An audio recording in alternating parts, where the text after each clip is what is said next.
Hello, liberty lovers everywhere. My name is Martha Bueno, and this is Latin Libertarians. And as usual, I am here with my co-host, Mr. Zach Foster.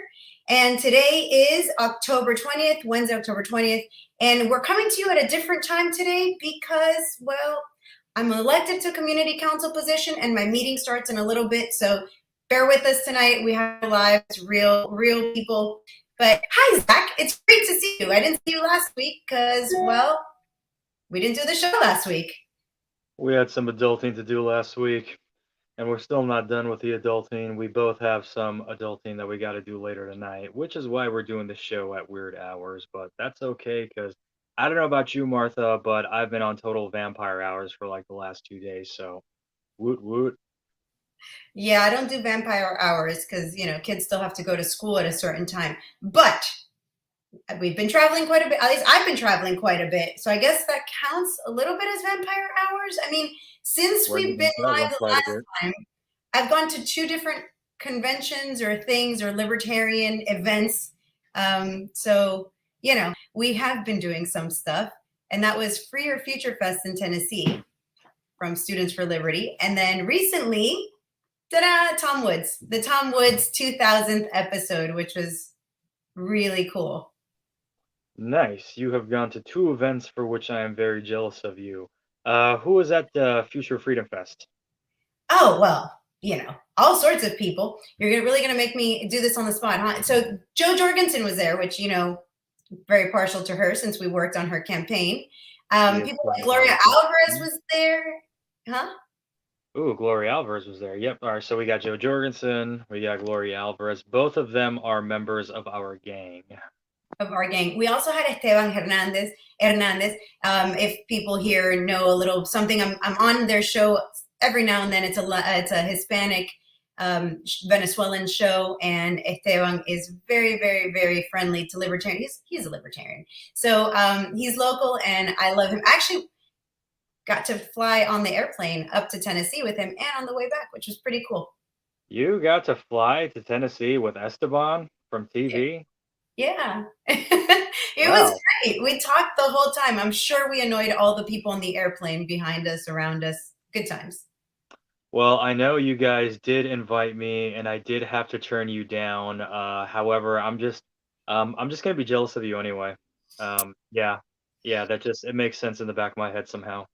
I travel with really cool people. So up to Tom Woods, I got to travel in the car with none other than my favorite new mom. Everybody who knows me knows that I have like the coolest mom on earth. But now I have two really cool moms because I've taken Miss Lynn Albright as my new adopted mother. She is, for those that don't know, Ross Albright's mom, founder of the Silk Road.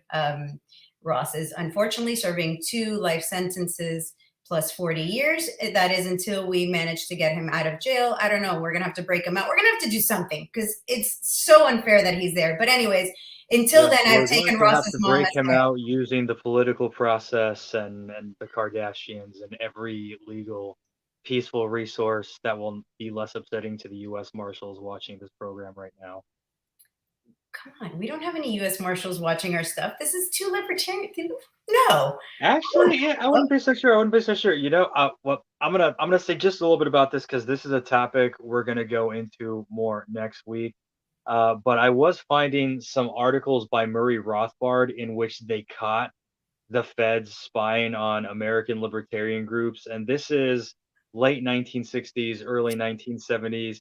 And the way that Rothbard was able to find out is because some particular front group that was a fake think tank was subscribed to all the different libertarian newsletters, including Libertarian Forum which Rothbard was putting out. And then once that agency got outed, Rothbard read about it in the paper, and then he just double checked it with the subscriber list, and he said, "Hey, the feds have been reading every issue. Like, all right, maybe some of them are going to learn." I mean, maybe. But in this case, I don't know that they're following us, Zach. But I mean, I'll take it. If there's any feds out there, Well, hi. I would We interacted invite with them them this to weekend. watch this so that they can get a better idea of what we're really about. because I guarantee like 99% of the feds who would be watching or monitoring libertarians and other quote unquote fringe groups, although I would arguably say the third biggest political party in the United States is not a fringe group and has not been for quite some time. But I hope that they would genuinely listen to our ideas, take it and learn, because most of them see the word anarchy and they're like, oh, okay, these libertarians are just like the right wing version of the Weather Underground. And they're going to start doing like the anarcho bombing this and bombing that. And we're not about We're that not that variety of an anarchist people. We're just no, not. as a matter of fact, we actually do invite all the undercover feds to come to more of our party meetings just so that we can lecture them in person about the NAP, and then they will either be converted to libertarian or they'll just never ever come back to a meeting again because oh my God, don't ever debate those libertarians. Anyways, let's leave that out. So we did have some feds at the Tom Woods event. I thought it was fantastic Wait, that, that's at the Tom Woods event? yeah. So it's so funny because there were two groups at the hotel having their event as well. So it was the 246th anniversary of the Navy, and they were having it in the ballroom right next door.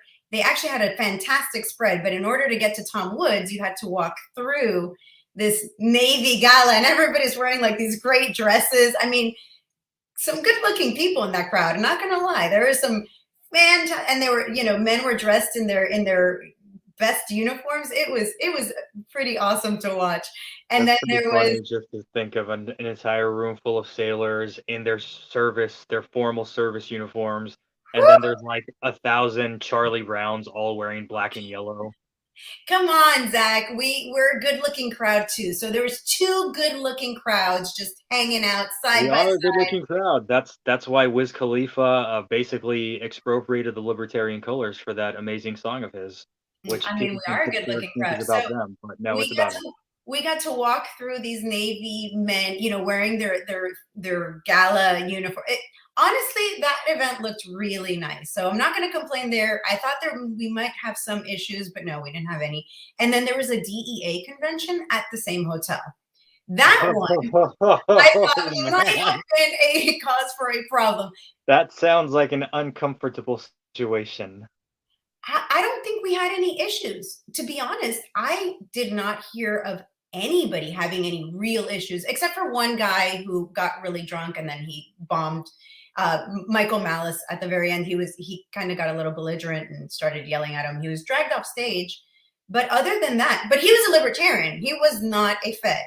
So I mean, but okay, so back to Tom Woods, because I mean, I have to give it to him. And guys, we are on the Libertarian channel. And I have to say, Tom Woods is the libertarian's libertarian. That man got 2,500 people in to fly in and drive in and come to a libertarian event. There were people from all over the United States there. And that alone is a feat that I have to say, hats off to you, sir. Congratulations, Tom Woods. Everything that anyone has ever said about you or towards you or whatever that wasn't nice, I think this is the moment that we can all say, Tom Woods is definitely onto something, because even the Libertarian Party 50th anniversary did not get anywhere near this. It got 150 people. We have a hard time getting people out. Tom Woods did it. Let me just share. I'm Just having share what a that tough looks like. time reconciling the contradiction in my head because so many of us have this image in our heads of Tom Woods, he's like the libertarian Mister Look at Rogers, it. It's and right you're in front telling of me you. that he basically threw Woodstock and Burning Man, but like with a really cool gala. This was a cool event. Look at that room. You've got over 2,000 bodies sitting in a room, getting along.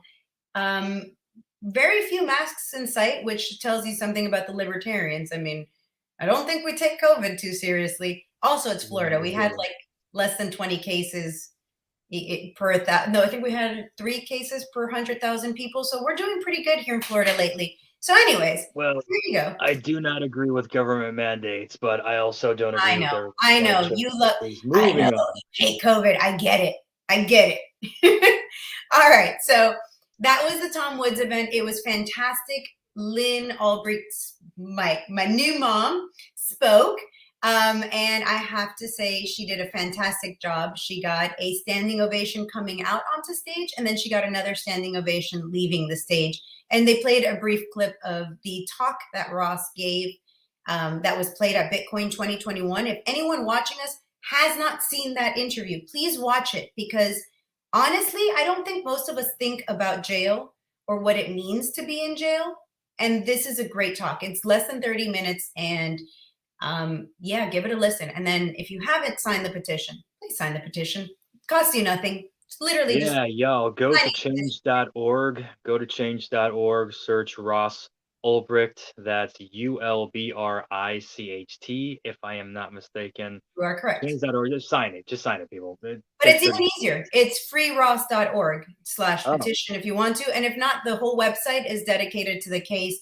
All the information's on there. Lynn maintains it. And you can reach her there too if you want to talk to Lynn. I mean, she's seriously one of the coolest people I know. She raised Ross. I mean, what can I say? And it's my opinion that Ross created an eBay, an Amazon, this huge platform to sell things. Unfortunately, it violated some rules in the United States, but it's a huge platform that he should be the next Elon Musk, the next Jeff Bezos, but instead he's sitting in jail. So please go sign the petition. Please support Lynn and Ross. And anyways, let's get back to Tom Woods, because we keep going off subject. Well, she did speak there, so maybe not so far off subject. Great people. The first song to come out was The Philosophers at Tom Woods' house, which is great. Have you heard first it? song was The Philosophers at Tom Wood's House. Yeah, Can that you song. translate that to American English, please? You know what? I can do one better. Philosopher.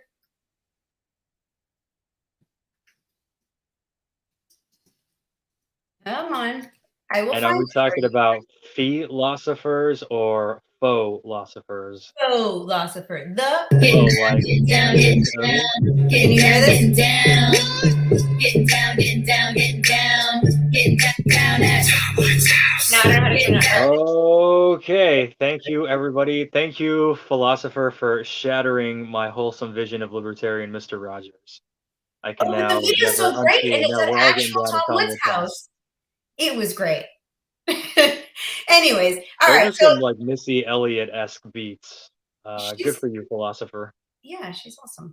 But anyways, it was a great gathering. Tons of libertarians. You saw everyone in the Libertarian Party pretty much there. From celebrities, we had Eric July, Michael Malice, obviously Tom Woods, the philosopher. I mean, who's the only one that missing? Obviously, is Dave Smith. He just had a baby.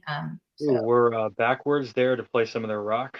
no, unfortunately. Too bad, too bad. They were at the 2018 Libertarian Convention in New Orleans at the side event that the Mises Caucus folks were having. That's where they were playing. Great band. It was great talking to Tom Wood. It was good, shooting the breeze and comparing karaoke notes with Bob Murphy. To this day, I am still the only person I know to have moshed like and really gone hardcore with a three-piece suit. Nice. So we did have an Ask Me Anything today, and I'm not seeing a whole lot of Ask Us Anythings, but we do have this one comment here. Can somebody please explain to me why a group with 5% of the electorate would want to further subdivide themselves into more granular or smaller groups? Please explain the difference between a L and I suppose a lowercase l. So the question came from the title of our show, which is Latin Libertarians. Why we want to subdivide ourselves? We're not. We are libertarians, but we also happen to be Latin, and our show Yeah, this is focuses. not a subdivision. This is more like a particular seasoning that we're adding to the same base ingredients. And also, for those who have kept up with this show, there are enough issues and enough topics and enough current events on the umbrella topic of Latinos in a direction that really applies to public policy for the government and also public policies that our party's candidates could be proposing. It is relevant to us, but we're not trying to subdivide a group. As a matter of fact, we're the way we see it, we're spreading roots farther and farther into the soil and opening up new doors, new pathways, and being a bridge between you guys and the libertarians from how many Spanish speaking countries? There's dozens of There's Spanish 20. speaking There's countries. over 20 Spanish speaking countries. So And more than half of them have an active libertarian movement. And these are folks with stories to tell and with experiences to share. Some of them are truly incredible stories. And whenever possible, we try to be interpreters for some of these stories from our fellow libertarians around the world. this is true. Besides that, We're Zach doing and this for I are you. Latinos ourselves. I know we may not look it. I don't know what a Latino is supposed to look like, but we are, in fact, Hispanic ourselves. We are not Latinx. Just make that in case I haven't been completely clear on that point before. We are Latinos, Latinas, Hispanic, whatever you want to call us, but that is why we are Latin Libertarians. We also got We happen to be part of the Latinos that look very much like conquistadors. yes, we do. Which I don't know, but also Zach and I, our history. We started talking about Hispanic issues during Dr. Jorgensen's campaign. We also ran the Hispanic outreach for Dr. Jorgensen's campaign for president. So we realized that there was a need. There's a need, guys. You know what? Hispanics make up 18% of the country, and they don't feel represented by the R's or the D's. So here we are. Hi, we're your representation for Hispanics. We're trying to get. I'm gonna take it a step further. The reason why you and I are doing what we do and why we've built a network of activists from the ground up is because a lot of Hispanics don't even feel represented by the L candidates. This is true. This is So, very true. Our what's the best way Latinos to did not resolve hear. that? Get some Hispanics who are already committed to Team L to be the bridge, to be the ambassadors between different ethnic groups. So we're not trying to libertarian are celebrating uh, flavor type differences, cultural differences to make us stronger, and so that American and every other hyphenated American libertarian brothers and sisters are connected with freedom activists all over the world. And we have been doing that. We've been creating these bridges. So for those that don't know, there's an Ibero-American Libertarian Alliance that Zach and I are both a part of. I got to sign, huh? I said, I got a meeting on Friday. Yeah, I got to sign as the Cuban branch of the Libertarian Party. Zach and I both represent Cuban libertarians since they're not allowed to have a party in Cuba. Right. We did it that way because more than anything, they've been having internet issues lately. The closer they get to November 15th, yeah, the government is not going to have them communicating or passing ideas or being coherent in any way. So for these folks to be able to, for starters, get 2 hours worth of internet and then be clear enough for meeting, it's just not going to happen right now with that regime and the infrastructure that they allow. They are having it though on Twitter Spaces. I have to say, I've spent a lot of time on Twitter Spaces listening to Cubans from the island having conversations. And guys, if you don't know that Cubans on the island think in libertarian terms, you're missing out. So obviously they have conversations in Spanish. English is not very well spoken on the island, but it is amazing. I have teared up and cried more times than I care to admit, listening to these Cubans talking about issues that are, they just reject the left and the right. They are talking about liberty, straight, pure, unadulterated liberty, and it is beautiful. They also have brought up things like Mises and Hayek, and I'm like, where do these people get this? I think we've been doing a good job of sending materials over to the island, and I wasn't aware that they actually spread these books and these ideas and these values, and it is amazing to watch. 62 years of communism, and they're coming out of it, and they're coming out of it as libertarians. So lots of changes happening there. We're not going to make this episode about Cuba. Zach hates when I do I that. see Jeffrey Tucker sitting right now behind a computer screen, like seeing and reading the matrix code like in his eyes, and he just sees people emerging as organic libertarians from communist countries because of things like Google and cell phone service and technology, and Jeffrey Tucker just going, beautiful anarchy. And I say, you know what? That is correct, Mr. Tucker. That is correct. Let's go, Brandon. I like that comment. Let's go, Brandon. And then Cuban doll baby. Hi, absolutamente. Yeah, she knows what I'm talking about. I've been interacting on these Cuban Twitter spaces and making connections with Cubans here, there, and I think it's beautiful. I think it's a beautiful thing. Guys, I'm so ready for communism to fall in Cuba. I don't know. I know other people are also, but it's happening. At least I hope it is. Well, it's gonna be tough. The people are gonna take some more blows. They're gonna take some blows. We already know that with the new law, they have to ask the government for permission way ahead of time just to protest. November 20th is the day when they were asking to protest. So the government said, sure, but we're also going to make that same day National Defense Day, and we're going to deploy the army to every city in the country where you guys are protesting, just in case. So the people decided that they're going to move it to November 15th so that they have a peaceful protest before day of send the standing army to all of our neighborhoods day. And the regime came out and said no, because you guys are protesting against socialism, and it's in the constitution of this country that socialism is non-negotiable. Therefore, your peaceful protest is unconstitutional and borderline terroristic. And that is absolutely absurd. The momentum is at a place where the regime will fall. Its days are numbered.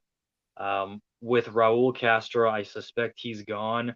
The support for Diaz-Canel will weaken inside that system, but they've already killed what, 8, 9 generals since the protest started. They just died in the middle of the night and had their secret middle of the night funerals, no burial service, things like we used to see in Solzhenitsyn or even in George Orwell. They're there, and it's gonna fall. But man, uh, the the regime is gonna go down swinging. They I really have are. to say that our friends with Proactivo Miami had an event this weekend. I was heading back from Tom Woods and I missed it, but they released butterflies for the political prisoners in Cuba, and representing releasing them. And they read the names of everybody, and every time it was a child, it was a minor, they said their name, and 16 years old, 15 years old, 17 years old. And this is a thing that I don't think Americans understand. In communist countries, in Cuba, for example, you will go to jail even if you are under the age of 18 for your political beliefs. You're a child. What do you know about politics? Well, in Cuba, you're going to spend up to a year in jail, if not more, even though you are a child. And I don't even know what to call it. It's just disgusting. It's absolutely disgusting. So, shout out to Proactivo Miami for doing the work that they're doing, because it's needed. We need this reminder, and we need to know who exactly is in jail. There's a lot of people in jail for protesting their government in Cuba. It's infuriating. Well, I mean, I give the Castros credit for bringing that country to the point where there is no society anymore. There is no civil society anymore. There is everyone who is in the regime, whether they choose to be a part of that machine or not. Because remember, they still have things like mandatory military service. So there's the regime, and then there is everybody else, which are the counter revolutionaries. And the way those folks see it down there, and the way that they prove it with their actions, their public policies, the way they're willing to kill an entire city just by the stroke of a pen from bureaucracy. Um, it Those folks consider everybody else to be counter revolutionaries. The whole country, they're all counter revolutionaries, and they all have to be dealt with harshly. They got to that point where it literally is us versus them. There is no in between. So in a situation like that where there's no in between, if folks like you and me sending medicine down to your relatives on the island, if that is what makes us terrorists and criminals, then I don't want to be a law-abiding citizen in that Orwellian world that's so twisted. I don't want any part of it. I will Now fight that, against. yeah, now that you're talking about those medicines to Cuba, I have to say that the website is down today because we're moving to another place. But also, I got word I think it was last week, that somebody said, hey, are we allowed to give these medicines to um, people who are castristas, that believe in this social? Our organization said yes. give it to even them. And apparently that's making a whole lot of difference on the island. People are realizing that it doesn't matter if we're, it doesn't matter what their political beliefs are. This is a humanitarian thing. And I think it's changing hearts and minds because communists don't know anything other than that. Communists in Cuba, people that have been in this system for 62 years, they don't know what a kind hand is from somebody else. They've been told that the imperialists in America are these horrible people. And here they are receiving medicines from people like us, from people that are watching, from, everybody's put in their little part. And I think it's such a beautiful thing, especially for what they know and what they've seen. We are literally saving people's lives, and we're also changing hearts and minds. And I think that's really the work of libertarians, the doing of the thing, not just talking about the thing. And I am so proud to be a part of helping. So There's also just something that has to do with unbiased humanitarian work that goes such a long way.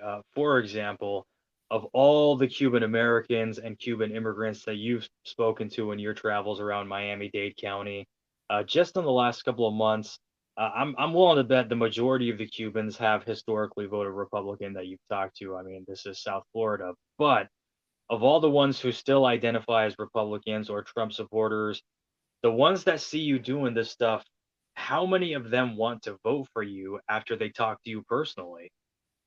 I mean, after talking to me, everybody loves me. What do you mean, Zach? I'm wonderful. I'm kidding.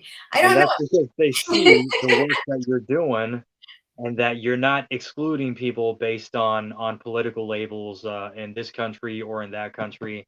If people decide that they want to stop their BS, whatever their BS, whether it is fighting for Donald Trump to be president forever, or fighting for Joe Biden to control all your medical decisions, or fighting for the regime to kill people with its medical public policies, if you're willing to leave that crap behind and be productive towards human freedom and saving people's lives, then yeah, you would be surprised on what you and I can agree on.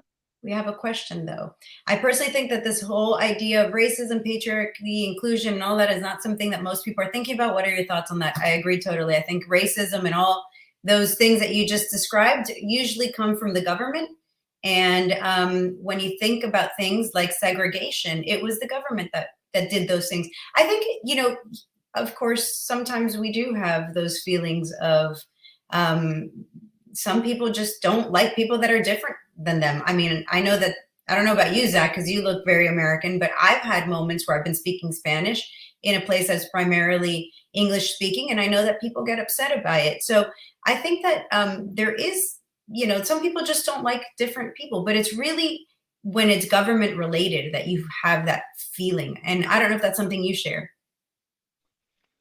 I would say most folks generally are not thinking about things like that. A lot of the problems do originate with the government, but I think saying just resting on the government is responsible for institutional racism or the government is responsible for Jim Crow kind of misses the point because economics, like politics and everything else, is about human action and it's about human intention. So at times in our history, there have been groups of people who have absolutely intended to exclude people, including to the points of violence and brutality, and they have used government power as the most effective means to do so. And then there have been other times when people have decided to use the private sector to exercise their power and control over people. For example, how many strike breakers did different employ in everything from the 1880s to the 1920s? How many workers got killed because they were protesting in front of the factory, like on a public sidewalk, but the strike breakers came out to bust their heads open? What's that song by Woody Guthrie, The Great Fire '79, where people ended up getting locked in a building by strike breakers who set the building on fire and they died. So, whether it's government or not, human beings' willingness to take power over other people and to control other people who should be sovereign individuals is the root of the issue. So, we are about freedom. We're not just about rolling back government. We're about freedom because the one criticism that the left has about us that is valid is a lot of people are assuming once we get to Ancapistan, quote unquote, the market will sort things out. Well, markets do sort things out, but there's still a human cost. If somebody kills you because you were striking or because you inhaled some fumes that knocked you out or whatever reason, yeah, sure, your family can sue in a private court, but you're still dead. And that's because somebody decided to do the wrong thing. So we are about changing people's hearts and minds, not just about public policy. Because if you don't think of yourself and everybody else as sovereign individuals, you are not free and you do not know how to help other people be free. I agree with that. That's a pretty good answer to it. And of course, that power that they have over you to control you comes mostly from government, at least in this country. Other countries From the barrel of a gun. at the barrel, yeah. But who has that power if not government? So anyways, as I said earlier, I have to get to a community council meeting. It is going to be a long night. We have only one thing on the agenda, but it is like they brought me these 2 binders. So it is going to be a long night for me. So we are going to end on time so that I can head out and serve my community in this position that they elected me to serve in. And hopefully I get elected to serve in another one here soon. Well, thanks again to everybody for following us, for coming on the show, for listening to us, for asking questions. We certainly appreciate you, and we appreciate you subscribing and liking to the Libertarian Party, because we do all of this to grow the Libertarian Party. I think Zach and I believe so firmly in freedom that it compels us to come talk to you every single Wednesday and Thursday in Spanish. But here we are. So please, please, please subscribe, like the Libertarian Party, share their stuff. They've been really killing it on social media lately, and I am grateful to them for not only the opportunity to come speak to all of you, but for sharing that message of liberty that I think we so need in this country. So thank you, everybody. Y'all have a good night and make this world free. There you go. Peace out.